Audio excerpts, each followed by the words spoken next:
বাড়ির পিছনে ঘাস কাটতে গেছি, ঘাস কাটা হয়েও গেছে। ওই টাইমে উঠেছে, উঠলি পরে ওই পা সাপের গায়ে পড়ুক আর যাই পড়ুক, ঘাস কাটিয়ে যখনই উঠেছে তখনই ওটা সবল মারা যায়। সবল মারি একটা সাপ চলিয়ে গেছে। তো চলিয়ে যাওয়া দিয়ে ও দৌড় মারি বাড়ি এসে দৌড় বাঁধেছে, দৌড় বাঁধি রাজবাড়ি হাসপাতালে গেছে, রিফার করেছে ফরিদপুর। এরপর এটা কবিরাজ বাড়ি নিয়েছে, পরে বাড়ি আসছে, বাড়ি এসে আবার ফরিদপুর গেছে, ফরিদপুর যাওয়া ভর্তি ছিল। এই গত রাত্রি 1টার দিকে মারা গেছে। এই অঞ্চলের মানুষ এখন সাপের ভয়ে, সাপের সবলের ভয়ে এখন কেউ মাঠে কাজ করতে সাহস পাচ্ছে না, ভীত। কিন্তু এই সাপ ইদানিং এই অঞ্চলে বেশি বেড়ে গেছে। এই শুধু এই সাপে নয়, রাসেল পাইপার সহ গোকরা আরও অন্যান্য সাপের উপদ্রব এই অঞ্চলে বেশি, কেননা নদীর তীরবর্তী এলাকা। এর কারণে এই অঞ্চলে মানুষ এখন আতঙ্কে আছে। এই অঞ্চলে মানুষ চাচ্ছে যে যথাযথ কর্তৃপক্ষ এর একটা সুন্দর একটা ব্যবস্থা গ্রহণ করবে।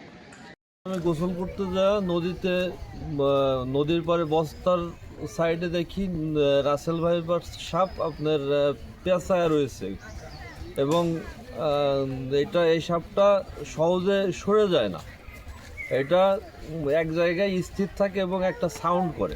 নদীর তীরে বাসিন্দা এলাকাবাসী, আমাদের এলাকায় রাসেল ভাইপার সাপটার উপদ্রব অনেক বেশি। ওই প্রতি বছরই কস্তুরি বা কচুরিপানার সাথে এটা ভেসে আসে, আমাদের এলাকায় সমস্যার সৃষ্টি করে এই সাপে। আমরা দেখি গত 7 দিন আগে আমার বাড়ির পাশে আমার ভাগ্নে, তাকে এই রাসেল ভাইপার সাপটা কামড় দিয়েছে এবং সে গত রাত্রে 1:30টার সময় সে মারা গিয়েছে। সরকারের কাছে আমাদের বিশেষ আবেদন, সে আমাদের এই রাসেল ভাইপার সাপটার প্রতিকারের যেন সুব্যবস্থা নেন। আবার ওষুধেরও পার্শ্ব প্রতিক্রিয়া আছে। এই অ্যান্টিবায়োটিকটা দেওয়া হয়, এটা তো আমাদের অন্যান্য অ্যান্টিবায়োটিক বা অন্যান্য গ্যাসের ওষুধ, অন্যান্য ওষুধের মতো না, ঠিক আছে? এটা হলো একটা ফ্রুট প্রোডাক্টের মতো। সবাই ওষুধ পাইতে খায়, ওই রকম একটা ফ্রুট প্রোডাক্ট। মানে এটার ভিতরে বিভিন্ন বিষধর সাপের যে বিষ, সেটা একটা মিক্সার, যে কোনো সাপের কামড় দিলে যাতে কাজ করে। এই কারণেই এই কোনো ফ্রুট প্রোডাক্টের কারণেই ধরেন সেটা হলো মাল্টিভালে সেটা পার্শ্ব প্রতিক্রিয়া হয়, অ্যালার্জি ক্রিয়া চালানো রোগী মারা দেওয়ার ঝুঁকিপূর্ণ থাকে। তাই এইগুলো রোগীর সাথে কাউন্সিলিং করার পরে রোগী করতে থাকে, এই ঝুঁকিগুলো তো দিতে হবে।